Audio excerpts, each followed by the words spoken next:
Welcome to my home sweet cottage, where life is simple and sweet. The First 4 Years by Laura Ingalls Wilder, Chapter 3.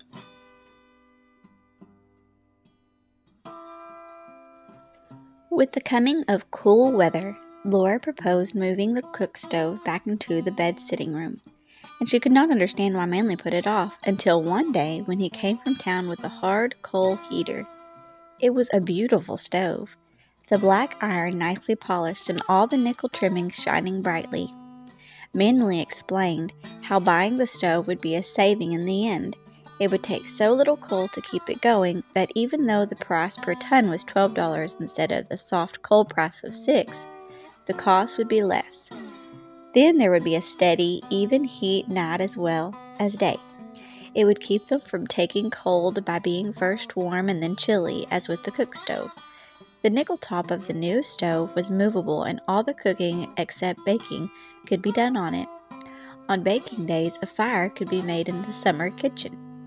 Rose was creeping, or rather hitching herself, around on the floor these days, and the floor must be kept warm for her. Laura felt that they couldn't afford the beautiful new stove, but that was Manly's business. She need not bother about it, and he did suffer with the cold. It seemed as though he could never get clothes warm enough. She was knitting him a whole long-sleeve undershirt of fine, soft Shetland wool yarn for a Christmas surprise. It was difficult to keep it hidden from him and get it finished, but after Christmas she could knit its mate easily. Manly wore the new shirt when they drove in the cutter to eat Christmas dinner with the home folks. It was dark when they started for home again, and it had begun to snow. Luckily, it was not a blizzard, but only a snowstorm. And, of course, a wind. Rose was warmly wrapped and sheltered in Laura's arms, with blankets and robes wrapped around them both and Manly in his fur coat beside them. The going was slow against the storm and the darkness, and after some time Manly stopped the horses. "I believe they're off the road. They don't like to face the wind," he said. He unwrapped himself from the robes, climbed out of the cutter, and looked closely at the ground, trying to find the tracks of the road. But the snow had covered every sign of it. But finally, by scraping away the snow with his feet, he found the wheel tracks of the road underneath and only a little to one side. So Manly walked the rest of the way, keeping to the road by the faint signs of it that he could find now and then, while all around them in the darkness was falling snow and empty open prairie.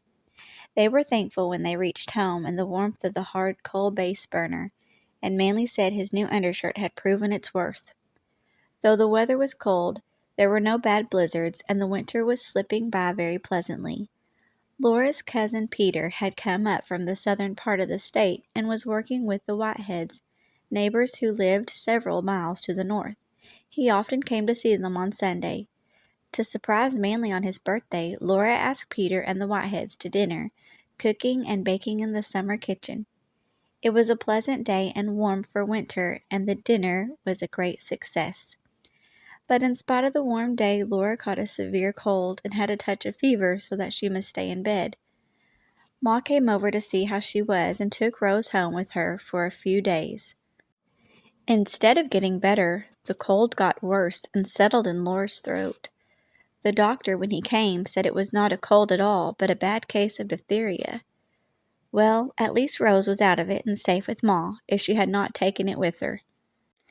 But there were several anxious days while Manly cared for Laura until the doctor reported that Rose had escaped the disease.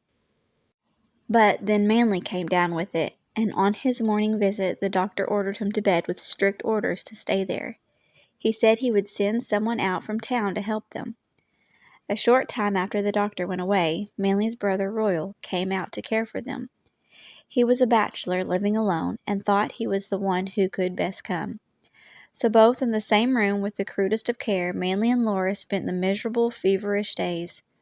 Laura's attack had been dangerous, while Manly's was light. At last they were both up and around again, but the doctor had given his last advice and warning against overexertion.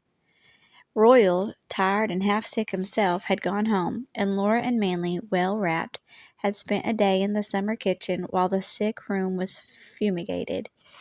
Then, after a few days longer, Rose was brought home. She had learned to walk while she had been away, and she seemed to have grown much older.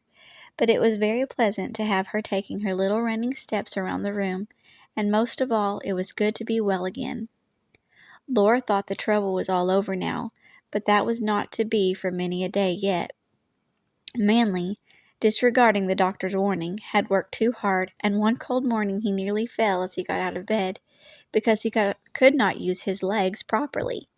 They were numb to his hips, and it was only after much rubbing that he could get about with Laura's help.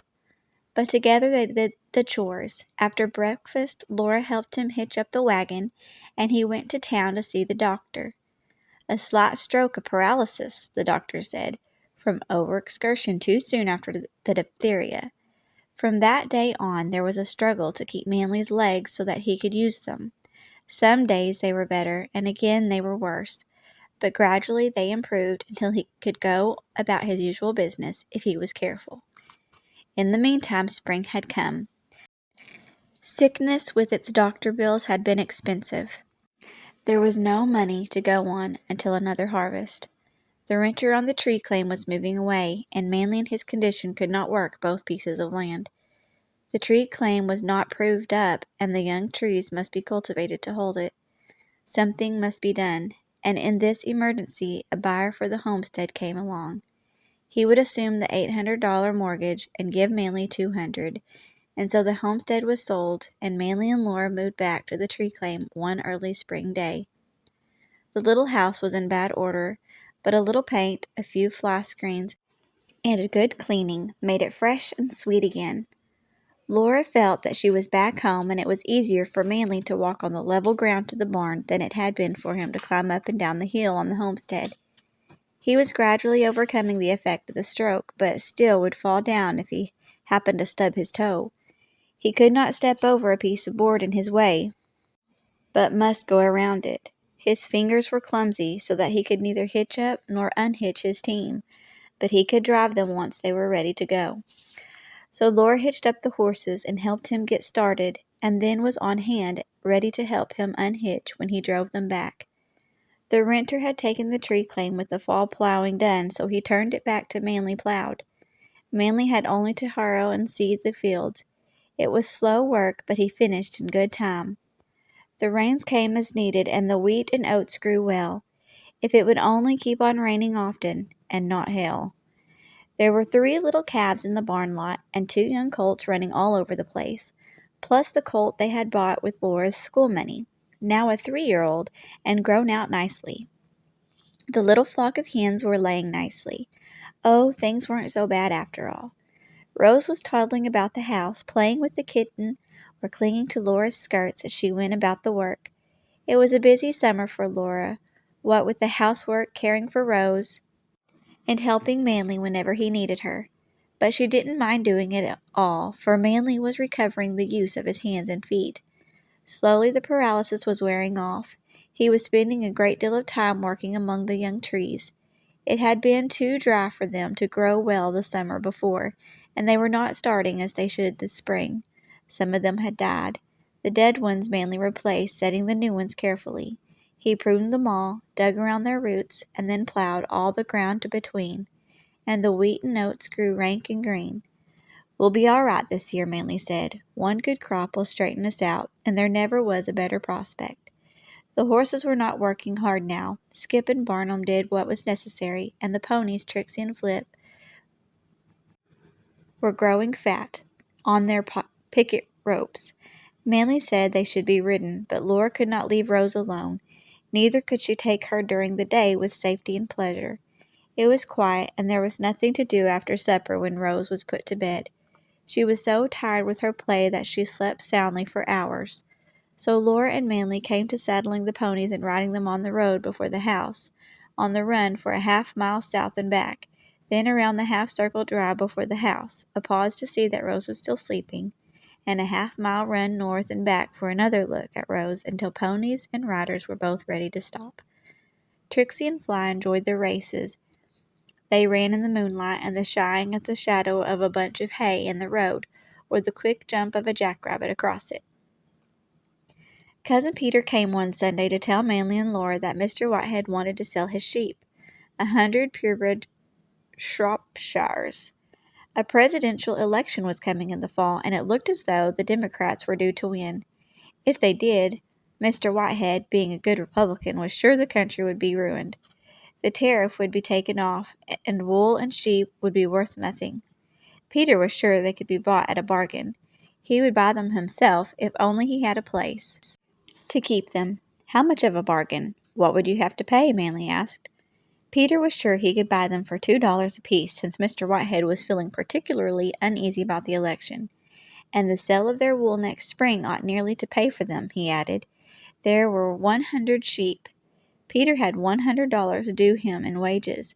That would be half of the money needed to buy them at $2 each. Laura was thinking aloud. They had land enough by using the school section that lay just south of them, a whole section of land with good grazing and hay free to whoever got there first and used it. For the first time, Laura was glad of the Dakota law that gave 2 sections in every township to the schools, and especially glad that one of them adjoined their tree claim. We'd have pasture and hay enough, and we could build good shelter, Manly said. But the other $100? Laura asked doubtfully. Manly reminded her of the colt that they had bought with her school money, and said he believed he could sell it now for $100. She could buy half the sheep if she wanted to gamble on them. And so it was decided. If Peter could get the sheep for $200, Laura would pay half. Peter was to care for the sheep, herding them on the school section in summer. Together, Peter and Manly would put up the hay, with Manly furnishing teams and machinery. Back of the hay barn they would build on another one for the sheep, opening onto a yard fenced with wire. Peter would live with them and help with the chores in return. A few days after the colt was sold, Peter came driving the sheep into the yard that had been built for them. There were 100 good ewes and 6 old ones that had been thrown in for nothing. Every morning after that, Peter drove the sheep out onto the school section to graze, carefully herding them away from the grass that would be mowed for hay. The rains came frequently.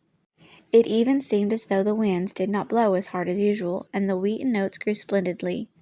The days hurried along toward harvest. Just a little while longer now, and all would be well with the crop. Fearful of hail, Manly and Laura watched the clouds. If only it would not hail. As the days passed, bringing no hailstorm, Laura found herself thinking, everything will even up in the world. The rich have their ice in the summer, but the poor gets theirs in the winter. When she caught herself at it, she would laugh with a nervous catch in her throat.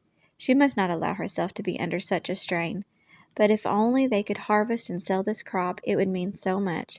Just to be free of debt and have the interest money to use for themselves would make everything so much easier through the winter that was coming soon.